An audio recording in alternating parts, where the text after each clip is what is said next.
Bibliophiles of the internet, my name's Adriana, and today I'm here to share my TBR for the Queer Lit Read-a-thon. As I've said before, this is a biannual event created by my dear friends Kathy and Rogan, and this round their guest host is Yvette from Book Cave, so I will link all of their announcement videos down below. This round of the Queer Lit Read-a-thon will take place from June 2nd to June 8th, I believe, and while of course I'll be reading Queer Lit throughout the entire month of June, I do have a modest, accomplishable TBR for this event. Now this TBR is somewhat tentative because a couple of these books depend on some library holds coming through at exactly the right time, but I am first in line for both of those holds, so I have to be confident that everything will work out. The first book I would like to read is The Mighty Heart of Sunny St. James by Ashley Herring Blake. This is another queer middle grade story from Ashley Herring Blake all about Sunny St. James, who has just had heart surgery, which has made her want to start a new life plan for herself. She wants to do amazing new things like find a new best friend and kiss a boy for the very first time. However, when she meets her new best friend Quinn, she wonders if she really wants to kiss a boy in the first place. At the same time, she's also reconnecting with her absentee mother, which also is complicating her summer plans. I loved reading Ivy Aberdeen's Letter to the World last round, and I am confident I will also love this. Next up, I would love to finally read Caroline's Heart by Austin Chant. This is like Own Voice's queer trans rep meets gothy, witchy, steampunk cowboy vibes, and I'm all about that. It's about Cecily, who's recently lost her soulmate, Caroline, and the only thing she has left is the clockwork heart that once beat in Caroline's chest. Now Cecily is really close to perfecting a resurrection spell that will bring Caroline back. But then she meets a fatally injured cowboy who requires an essential piece of the resurrection spell in order to survive, which means Cecily is faced with an impossible choice. I have read something by Austin Chant for every round of the Queer Lit Read-a-thon, and this is the last new to me story of his that I have, so it's exciting, but it's bittersweet. And I'm counting this book as a book recommendation because I was really turned on to Austin Chant's work after seeing Yvette's author spotlight video, and I think that definitely counts. The next book I would like to read would most likely be my biggest commitment, and that is Once and Future by Amy Rose Capetta and Corey McCarthy. This is an Own Voices queer SFF story about Ari, who crash lands on Earth and is revealed to be the latest reincarnation of King Arthur when she pulls a magic sword from its ancient resting place. Then she meets Merlin, who is somehow aging backwards into a teenager, and together they have to find a way to break the curse that keeps Arthur coming back to life.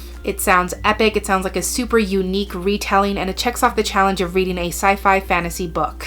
Lastly, and what should be a surprise to no one, it's about that time of year when I revisit Madeline Miller's The Song of Achilles. Should I even have to describe this book at this point? This is a tragically beautiful reimagining of the Iliad as told from the perspective of Patroclus, who was obviously Achilles' lover and closest confidant. The story follows them from their youth to their adolescence to their involvement in the Trojan War, where Achilles was foretold to both die and become one of history's greatest heroes as predestined by fate. I own this as an audiobook, and as I've said before, Fraser Douglas could narrate my death and I would willingly depart this plane of existence. Of course, all these books could cover more than one challenge, but I'm hoping to achieve a bottom row bingo with this particular collection of books. So those are all the books I hope to read for the Queer Lit Read-a-thon. If you're taking part yourself or if you're just reading queer books for Pride Month, I would love to discuss your reading plans in the comments. But that's everything I have for this TBR today. Thank you so much for watching this video. I really hope that you enjoyed it, and I'll catch you on the flip side of the page.